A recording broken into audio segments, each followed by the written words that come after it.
스트링을 찡 깔아주고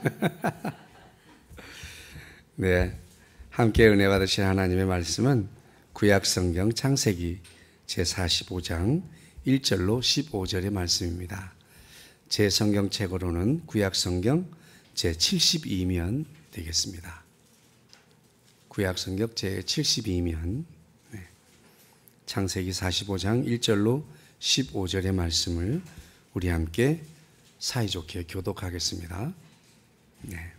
제가 먼저 읽겠습니다. 요셉이 시종하는 자들 앞에서 그 정을 억제하지 못하여 소리질러 모든 사람을 자기에게 물러가라 하고 그 형제들에게 자기를 알리니 그때에 그와 함께한 다른 사람이 없었더라.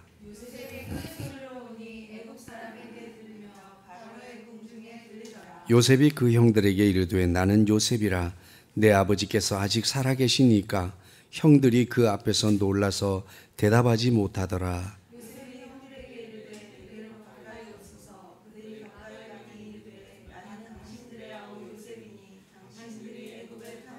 당신들이 나를 이곳에 팔았다고 해서 근심하지 마소서, 한탄하지 마소서. 하나님이 생명을 구원하시려고 나를 당신들보다 먼저 보내셨나이다.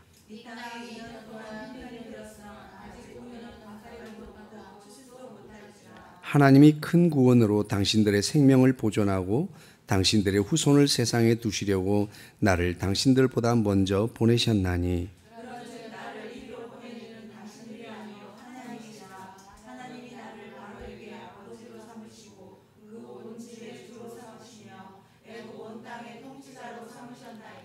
당신들은 속히 아버지께로 올라가서 아뢰기를 아버지의 아들 요셉의 말에 하나님이 나를 애굽 전국의 주로 세우셨으니 지체 말고 내게로 내려오사.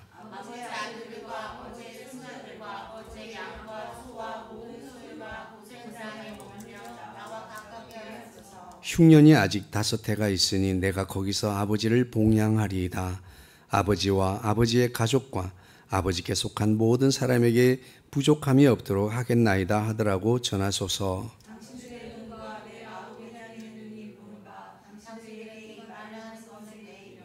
당신들은 내가 애굽에서 누리는 영화와 당신들이 본 모든 것을 다 내 아버지께 아뢰고 속히 모시고 내려오소서 하며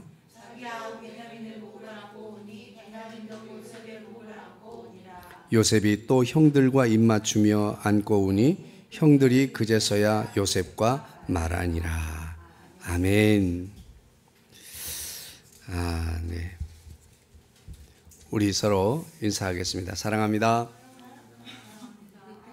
더 행복하소서. 그 일은 잘 될 것입니다. 네, 박수기 원사님, 이장선 집사님, 함께 해주셔서 감사합니다.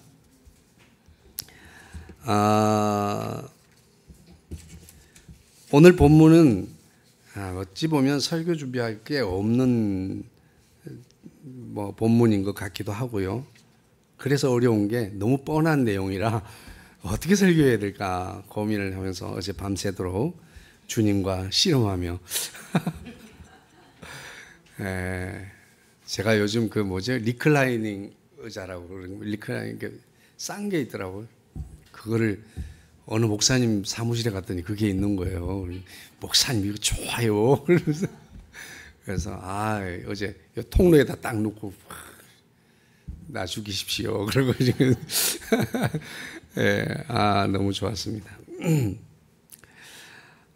오늘 말씀의 제목은 시선입니다. 시선. 그래서 시선이란 찬양을 하고 싶었는데 미리 준비가 안 돼서 꼭 주님은 새벽에 은혜를 주셔서 저를 힘들게 합니다. 그리고 기도 많이 해주셔서 목소리가 좀 많이 깨끗해진 것 같죠. 그런데도 이전 같지는 않습니다. 그래서 장비로 어떻게 해보려고 목소리가 어쨌든 조금 더 편한 것 같아요. 그거보다는 말하기가. 네. 요즘 한창 사회에 이슈가 되고 있는 것이 뭐예요? 묻지마, 폭행.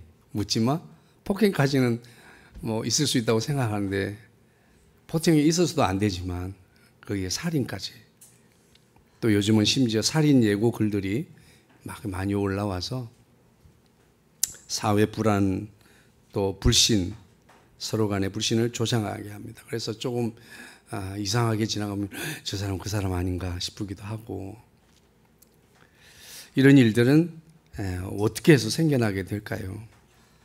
자라면서 자기도 알지 못하는 사이에 자신에게 덕지덕지 붙어 있는 그런 이 트라우마, 자신이 모르는 사이 경험했던 것들이 이제 사회적 불만으로 나타나게 되면서 이런 폭력과 살인 사건으로 나타나고 있지 않나라고 비전문가인 제가 조심스럽게 진단을 해봅니다.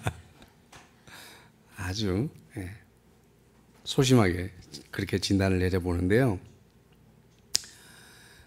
정말 우리는 오늘 이 요셉의 일생 또 요셉의 삶을 보면 그야말로 기가 막히다라고밖에 표현할 수 없어요. 기가 막힌 뭐 이거를 잘 됐다고 할 수도 없고 잘못됐다고도 할 수 없고 어떻게 정의를 내릴 수가 없어요.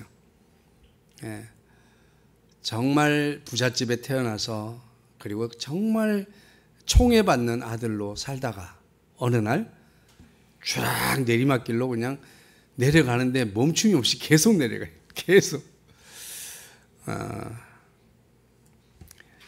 오늘 우리는 그런 이 생각을 해봅니다.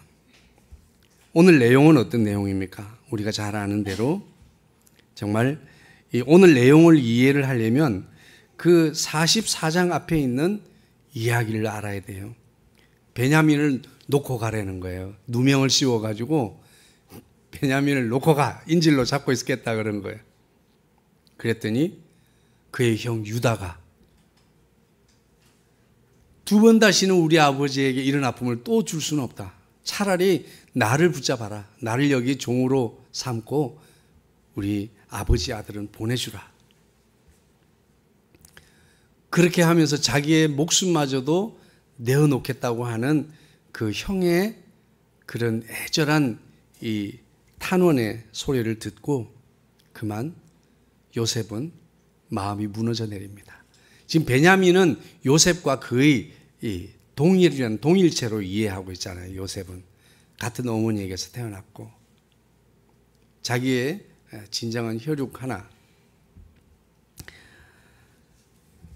그 전에 자기를 이 도단의 구덩이에 빠질 때 그때에도 누가 살려줬어요? 유다가 살려줬어요. 지금 예수님은 누구의 족보를 따라오셨어요? 유다의 족보를 따라왔어요. 그러니까 하나님의 이 사역은, 구원 사역은 특정한 한 가문의 한 장손을 선택했다고 하면 그렇게 쭉 흘러가는 게 아니에요. 그런데 또 요셉을 구원자로 세워서 그 당시 중근동 지방에 일어나는 기근을 예비하고 거기로부터 많은 사람들이 굶어 죽을 수밖에 없는 그런 상황을 하나님은 당시의 실제적인 구원자로 요셉을 세우셔서 주변 사람들을 살릴 뿐만 아니라 하나님이 하시려고 하는 메시아를 마지막에 유다의 자손에서 태어나도록 하기 위한 그 모든 이스라엘 백성들이 살아있어야 될 거 아니에요. 유다 자손이 살아있어야 될 거 아니에요. 거기서 만약 다 굶어 죽어버리면 하나님의 계획은 숲으로 돌아가고 없던 일이 되는 거예요.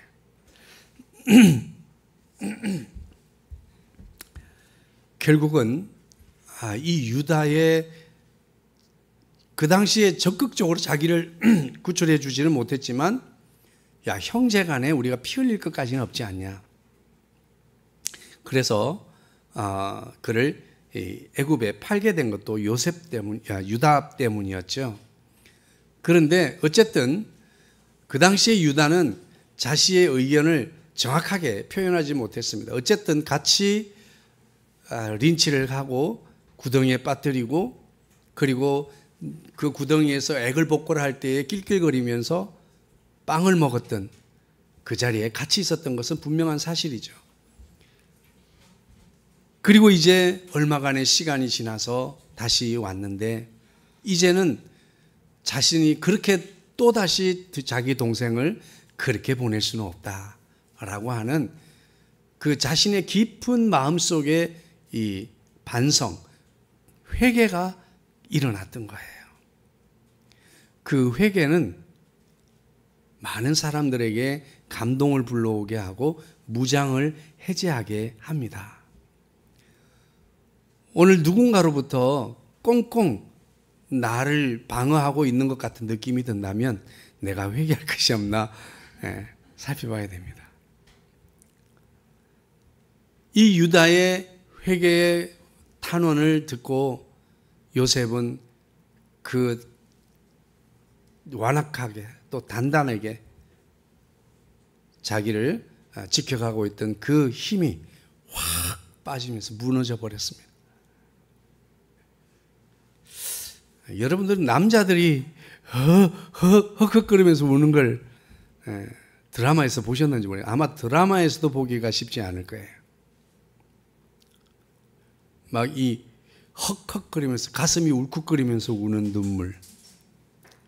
그런데 여기 12명의 이 남자들이 서로 부둥켜 안고 그렇게 헉헉거리면서 우는 장면을 한번 상상을 해보세요.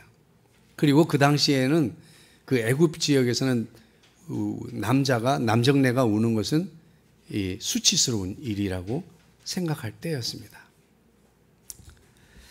그래서 요셉은 그 시종하는 자들 앞에서 그 정을 억제하지 못하여 소리 질러서 다 물러가거라 이렇게 외쳤습니다. 그리고 자신의 정체를 밝히게 됩니다. 그리고 요셉이 얼마나 큰 소리로 울었는지 바로의 궁중에까지 들렸다. 여기서 사운드로서의 이 소리가 들렸다기보다도 그 소식이 바로의 귀에까지 들어가게 되었다. 그래서 요셉은 내가 바로 요셉이다라고 자신의 정체를 밝히게 되죠. 그리고 정작 머뭇거리고 쭈삣쭈삣 자기에게로 나오지 못하는 형들에게 안심을 시킵니다. 염려하지 마라. 나 때문에 근심할 거 없다. 이 모든 것은 누가 하신 일이라고요? 하나님이 하신 일이다. 이스라엘과 이 중건동 지역의 생명을 구원하시려고 나를 당신들보다 여기 먼저 보내셨을 뿐이다. 그러면서 아직도 5년 이상의 이 기근이 지나가야 하니 그동안에 비축해 놓은 애굽에 양식이 많으니까 내가 온 가족을 아버지와 온 가족을 봉양할 테니 모두 식소를 데리고 내려와라. 그러면 그 이 나일 강변에 있는 비옥한 땅, 고센 땅에서 살다가 돌아가시면 된다. 고센 땅은 또 신기하게도 애굽에서 가나안으로 가는 길목에 있는 땅이에요. 그러니까 언제든지 뒤돌아 가입하게 돌아가기 좋은 땅. 그곳에서 정착을 하게 되죠. 그래서 이 내용을 우리가 살펴보면 정말 극적인 형제간들의 해후, 그러니까 유다의 탄원, 그리고 요셉의 자기 정체를 밝히고, 그리고 형제들과 화해하고, 그리고 아버지와 온 가족을 초청하는 그런 모습. 그리고 제일 마지막에는 그의 베냐민을 안고, 막내 동생을 안고 우니 온 형제들이 함께 울었다 하더라 하는 그런 이야기죠. 네. 저는 우리가 다 알고 있는 이야기, 하민이도 알고 있는 이야기, 이 모든 이야기에서 우리는 하나님은 과연 이 스토리, 이 이야기를 통해서 우리에게 무엇을 알게 하시기를 원하는가 하는 것입니다. 첫 번째로는 하나님의 섭리 안에 모든 일이 들어있다. 내 삶의 희노애락, 삶의 기쁨과 또 삶의 불행과 기쁘지 않은 일, 슬픈 일과 행복, 불행, 이 모든 것들이 하나님의 섭리라고 하는 그릇 안에 들어있다고 하는 거예요. 할렐루야. 그래서 우리 그리스도인은 결코 실패할 수 없고 우리는 좌절할 수 없는 이유는 우리가 가다가 넘어져 코가 깨지든 어쩌든 다 우리는 하나님의 섭리라고 하는 그 큰 하나님의 계획 속에 들어있다라고 하는 거죠. 그리고 오늘 본문을 통해서 우리가 알 수 있는 것은 여기 등장하는 인물들이 있어요. 누가 등장하죠? 주인공인 요셉이 등장해요. 그리고 거기에 또 조연으로 유다 및 11 형제들이 등장합니다. 그리고 실제로는 등장하지 않지만 아버지의 시점도 나옵니다. 그리고 여기에 또 등장하는 하나님의 시점이 등장해요. 이 등장하는 인물들 속에서 우리는 성경 밖에서 성경을 보면서 성경 안에 있는 사람들의 전후 사정을 우리는 모두 알고 있어요. 우리는 하나님과 동일한 시점으로 이 이야기를 보고 있는 거예요. 자, 그런데 요셉의 입장은 어땠을까요? 하나님께서 꿈을 주셨습니다. 비전을 주셨어요. 그에게 형제들이 엎드립니다.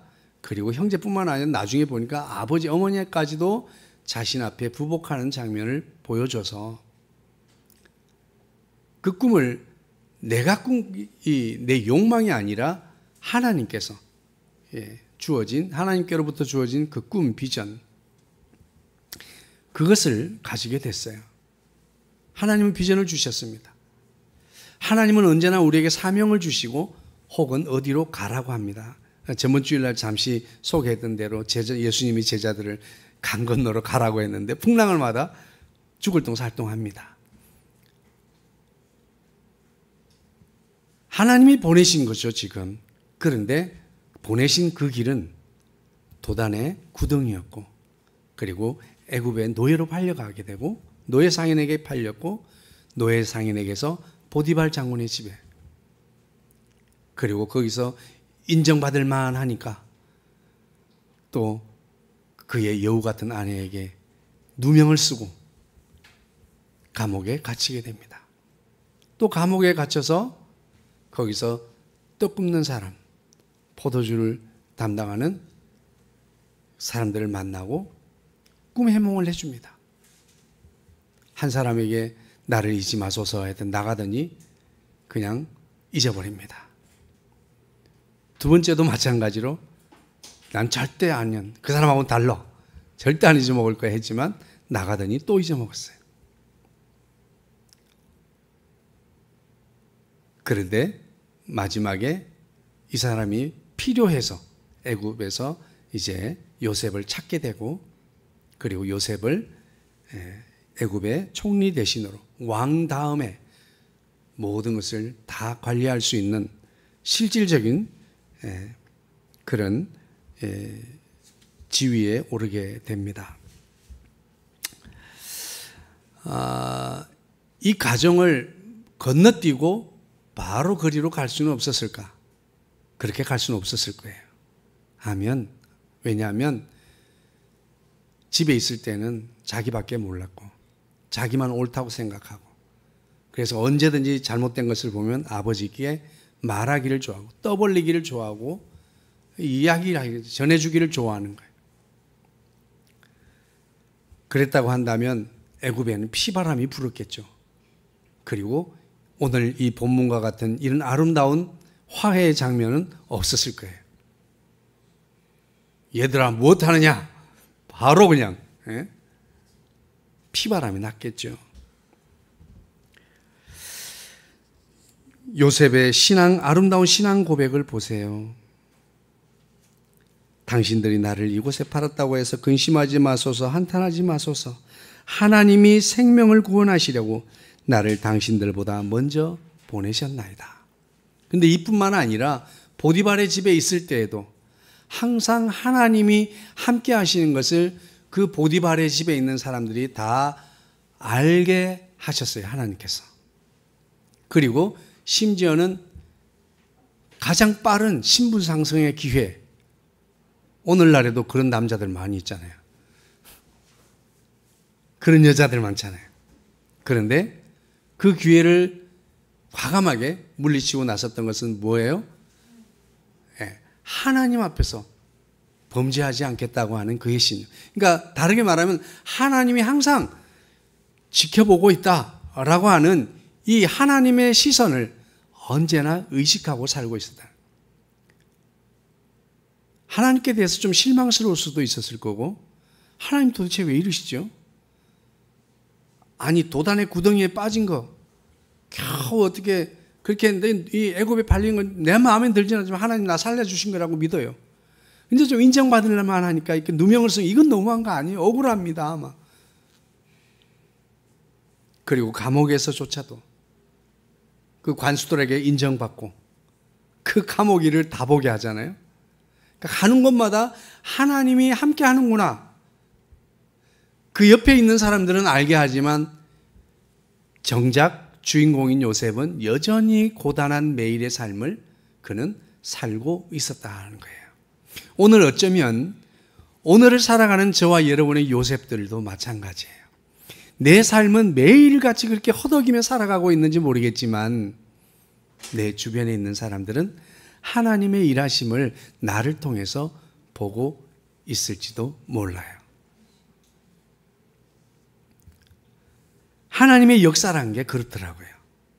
내가 확신하고 하나님이 하셨군요 라고 이렇게 하나님이 지금 나와 함께 하신다 막 이런 확신이 아니라 나는 지금 하나님의 이 신적인 시선을 의식하면서 열심히 살아갈 뿐이지만 주변의 사람들은 하나님의 역사하시는 것을 보고 있다라고 하는 거예요.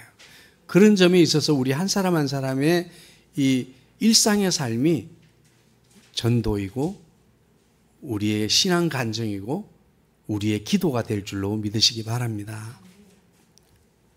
밤새 울며 불며 기도해놓고 가방 들고 나가면서 어쩌면 좋지, 기도하면 어떡하, 기도한 거에 대해서 다시 그 모든 근심을 짊어지고 가는 거예요. 하나님이 어떻게 하시려나? 기도가 이렇게 기도했으면 이렇게 바뀌어야 되죠. 아유, 하나님 기도하긴 했는데 하나님 어떻게 해주실라나? 내 뜻대로 해주실까? 아니면 어떻게 하실라나? 이런 하나님이 어떻게 하실까에 대한 이런 고백을 할 때 내 기도는 더 변호를 받고 더 굳건한 기도로 하나님 앞에 상달될 줄로 믿습니다. 아멘 하십시오. 그래서 우리 일상의 삶이 그렇게 해서 중요하고요. 이제 이렇게 요셉의 입장에서 그렇습니다. 형들도 마찬가지죠. 그 형들은 그 동생을 그렇게 아버지가 애지중지하는 동생을 사지로 내쫓았다라고 하는 그 마음에 늘 트라우마, 상처로 남아 있었어요. 죄책감. 아버지를 볼 때마다 늘 죄책감을 가지고 있었습니다. 유다가 그런 거잖아요. 베냐민조차도 그렇게 베냐민까지 그렇게 할 수는 없다. 그들은 가해자이면서도 여전히 그 가해자가 가지고 있는 상처를 부둥켜 안고 살고 있었습니다. 아버지는 아버지로서, 아들 일은 아비로서의 그 아픔을 가지고 무기력한 삶을 살고 있었습니다.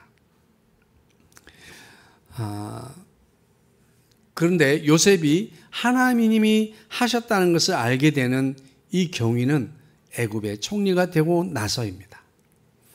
하나님이 구원자로 세웠을 때 비로소 이 애굽 지역뿐만 아니라 지금 하나님께서 이스라엘에 복을 주시고 생육하고 번성해서 바다의 모래알같이 하늘의 모래별같이 그렇게 자손들을 많게 하겠다고 하기 위해서 저들을 살리기 위해서 나를 보냈구나라고 하는 것을 깨달아 알게 된 거예요.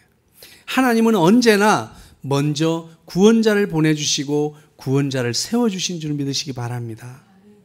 하나님은 요셉을 애굽에 먼저 구원자로 보내서 구원자로 세워서 그 당시에 그 사람들을 살리게 했던 것입니다. 여러분, 언제나 은혜는 하나님 편에서부터 우리에게 주어진 거예요. 예수님이 이 땅에 오신 것도 육체로 먼저 오신 거예요. 먼저 이 땅에 오셨고, 먼저 날 사랑하셨고, 먼저 날 위해 죽으셨고, 먼저 날 위해 십자가에 죽으실 뿐만 아니라 부활하셔서 부활의 증거가 되시고 우리에게 산소망이 되어주셨어요. 그러니까 예수님이 우리의 복음이잖아요. 언제나 하나님이 먼저 구원자를 세우시고 보내주시고 결국은 사람을 살리려고 하는 하나님의 계획을 이루어 가십니다. 만약에 그 집의 장자가 르우벤이니까 르우벤이 그 구원자라고 세웠다 그러면 다 애굽 사람을 다 죽였을 거예요. 아마 죽이고 쌀을 뺏으려고 하는 이런 생각을 했을 겁니다. 오늘 우리는 하나님의 섭리가 역사하고 있음을 바라보아야 될 줄로 믿습니다. 그리고 지금 나는 실패하는 것 같고 자꾸 내려가는 것 같아도 여전히 하나님은 섭리 안에서 우리를 지키시고 보호하고 있다고 하는 이 요셉의 신앙 고백과 같은 섭리 신앙을 가지게 되기를 주의 이름으로 축복합니다. 요셉뿐만 아니라 오늘 저와 여러분 이 시간 현재를 살아가는 우리에게도 하나님의 섭리의 이 보호 안에서 살아가고 있다고 하는 것을 믿으시길 바랍니다. 그렇습니다. 하나님의 섭리는 오늘 우리를 밀어주고 끌어주셔서 마침내 하나님이 원하시는 것으로 우리를 끌어가시는 거예요. 하나님이 그러면 우리를 강제로 다리를 부르뜨리거나 손을 부르뜨려서 하나님이 원하신 것으로 이끌어가느냐? 그렇지는 않습니다. 오늘 요셉의 삶을 보세요. 만약에 가정입니다. 바람을 좀 더 강하게 하셔야 되거든요. 그래서 처음에 요셉이 야곱의 집에 있을 때부터 인품이 좋고 모든 형제들에게 인정을 받고 서로 배려하고 또 그들을 돌아보고 살피고 하는 이런 마음이 지도자로서의 리더십을 이미 갖추고 있었다면 아마 아버지의 집에서 자라다 애굽으로 가는 하나님의 다른 방편이 있었겠죠. 그런데 하나님은 그 사람에게 하나님의 계획은 시간은 늦어지지만 하나님의 계획은 꼭 실현이 된다는 거예요. 그래서 우리가 하나님 앞에 하나님을 거역하는 일을 하지 않는 것이 좋은 이유는 거역해도 하나님이 하실 일을 하셔요. 근데 분명한 사실은 시간이 2배로 늘어난다 사실. 내가 멀어졌던 것만큼 시간은 더 멀어집니다.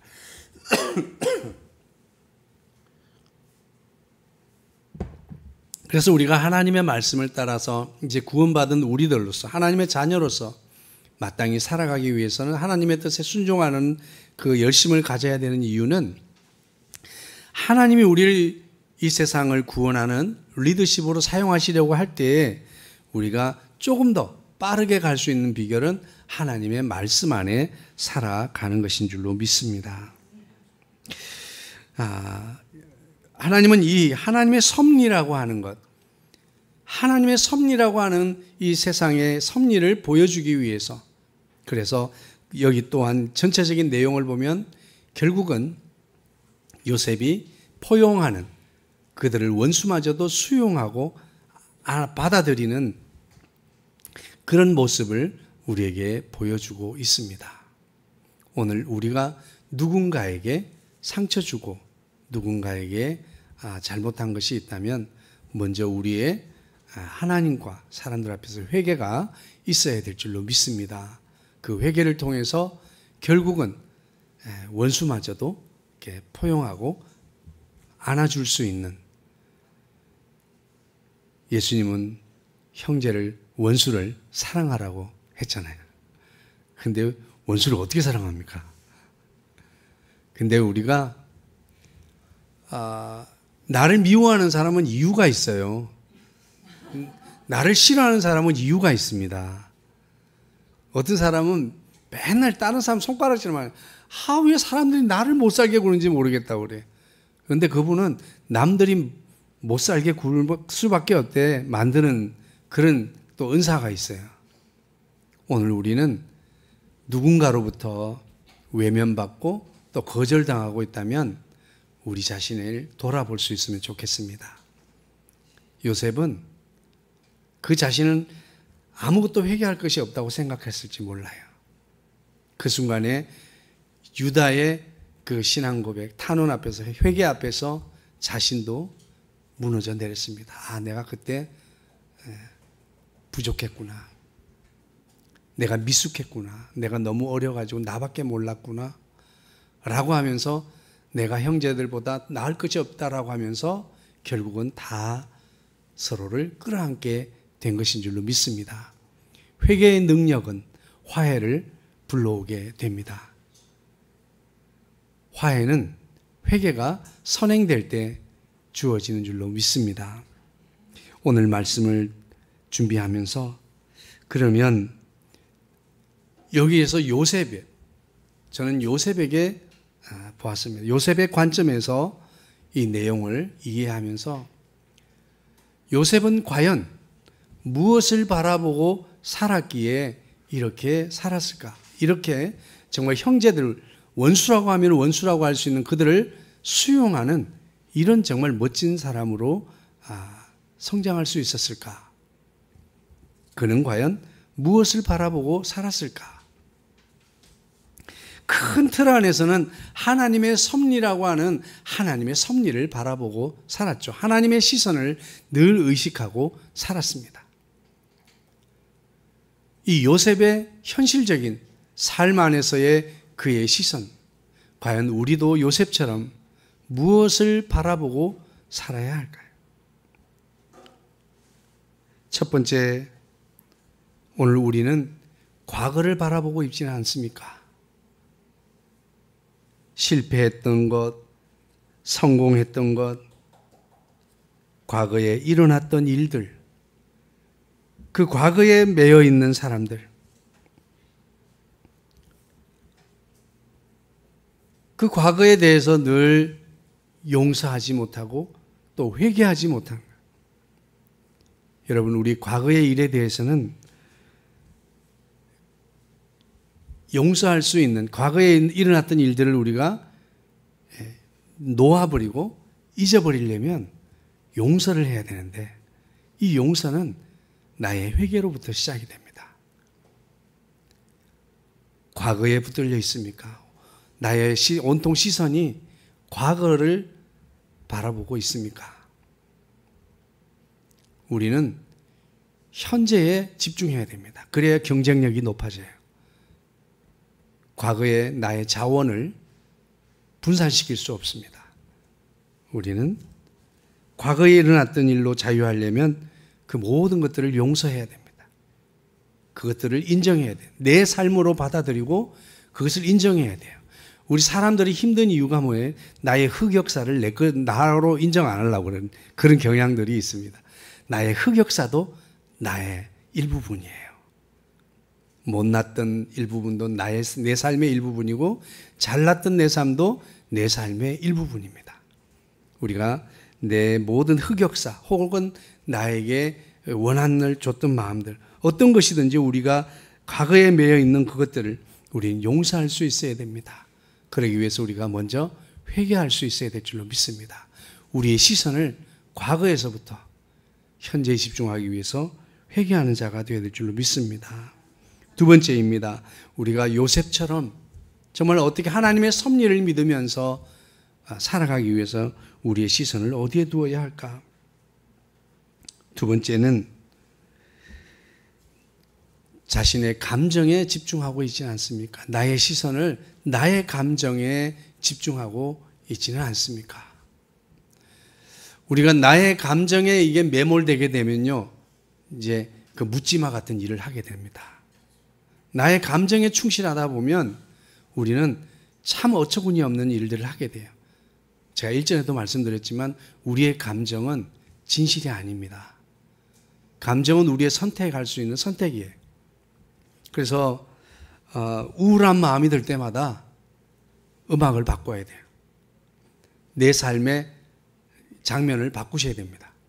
아니야, 지금은 행복한 장면이야 라고 내 인생의 연출자가 되어서 내 삶의 그 부분을 조명도 바꾸고, 그러니까 내 생각을, 이 상황이 이렇게 칙칙하고 우울하고 이럴까 할 게 아니라 분위기를 밝게 바꾸고 음악도 바꾸고. 오늘 우리는 나의 감정, 내 생각은 하나님의 뜻과 꼭 일치하지 않을 경우가 많습니다. 내 감정은 지난날의 원한 맺힌 마음들, 분노, 이런 것들에 꽉 붙들려 있습니다. 여전히 누군가를 보면 분노가 치밀어 오릅니다. 이런 나의 감정에 충실하고 나의 모든 시선이 나에게 집중되어 있을 때 나를 불쌍히 여기는 마음이 생기면 사회생활이 굉장히 힘듭니다. 보통 이렇게 노년이, 이렇게 중년이 지나가면 제 나이 또래가 되면 스스로를 기특하게 여기는 마음이 들어오기 시작해요. 아이고, 고생 많았다, 뭐 잘 살았다, 뭐 이런. 근데 이런 마음은 가끔씩은 괜찮은데 여기에 이제 집중하게 되면, 내 감정에 집중하게 되면 이게 굉장히 사회생활에 어려움이 있습니다. 그래서 우리는 내 감정을 무시하라고는 무시할 수는 없죠. 어쨌든 일렁이는, 내 속에서 일렁이는 파도 물결이기 때문에. 그래서 그것을 집중하고 거기에 빠져들면 안 된다는 거죠. 오늘 우리는 나의 시선을 과거에서부터 이제는 나의 회개의 기도로 시선을, 관심을 바꾸어야 합니다. 두 번째로, 내가 하나님의 섭리를 믿는 섭리신앙을 고백하는 요셉처럼 살아가기 위해선 나의 감정을 초점을 맞추고 있던 나의 시선을 이제는 사랑에 나의 시선을, 포커스를 맞춰야 될 줄로 믿습니다. 나의 감정에 충실한 사람은 사랑할 수가 없습니다. 오직 하나님의 말씀에 집중하고 하나님의 사랑받은 자로서 우리는 사랑할 때 우리는 화해할 수 있습니다. 하나님이 먼저 오셨고 하나님이 먼저 우리를 사랑해 주셨기에 우리는 하나님 아버지와 화해할 수 있게 된 것이에요. 오늘 우리는 나의 감정에 충실할 것이 아니라 하나님의 사랑에 우리가 집중하고 그리고 화해할 수 있게 되기를 소망합니다. 오늘 요셉은 그동안에 생각하지도 못했던, 내 온몸에 붙어 있었던 형제 애가 갑자기 그냥 본물처럼 터져난 겁니다. 아, 내가 형제를 이렇게 사랑했구나. 서로 부둥켜 안고 12명의 머슴아들을 그렇게 응엉거리고 울었던 이유는 형제 애 때문입니다. 아, 이렇게 정말 우리가 사랑스러운 존재였구나. 내 감정에 몰입되어 있을 때는 기회만 되면 복수해야지. 이 원한 맺힌 마음. 그런데 그 감정에서 이제는 사랑의 시점으로 바라보니까 정말 뜨거운 형제를 그는 나눌 수 있게 된 것입니다. 오늘 우리는 과거에서 이제 회개의 기도로, 그리고 나의 감정에서 사랑으로 우리의 시선이 바뀌어야 될 줄로 믿습니다. 마지막으로, 여전히 우리는 할 수만 있다면 복수를 꿈꾸고 있는 원한 맺힌 마음에서 이제 우리는 초청하는 초청자로 바뀌어야 될 줄로 믿습니다. 오늘 요셉은 그의 형제들, 어찌 보면 과거에 자신을 죽이려고 했던 사람들, 그의 가족들, 그의 식솔들, 그 모두를 초청하고 있습니다. 구원하는 거죠. 오늘 우리는 세상을 살아가면서 우리 같지 않은 사람들이 너무 많잖아요, 주변에. 아주 그냥 이를 부들부들 갈면서. 우리 같지 않아요. 지금 세상은 진짜 어찌 보면 막 뒤집어진 세상 같아요. 그럼에도 우리는 그들과 함께 살아가야 됩니다. 정말 우리를 힘들게 하고 우리를 괴롭게 하는 일들이 많이 있습니다. 그들은 복수의 대상이 아니라 그들은 초청의 대상입니다. 할렐루야. 이 인간이 막 이러면서 복수의 대상이 아니고, 요셉은 오늘 그의 형들과 가족들을 지금 복수의 대상으로 보는 것이 아니라, 아, 나는 이 사람들을 살려야 될 사람이구나 라고 생각하고 그들을 초청하게 되었습니다. 오늘 저와 여러분도 누군가에게 복수에 우리의 시선을, 초점을 맞출 것이 아니라 살리는 구원의 초청의 대상에 우리의 초점을 맞출 수 있게 되기를 주의 이름으로 축복합니다. 그래서 우리도 요셉의 신앙 고백처럼 하나님의 섭리신앙을 고백할 수 있는,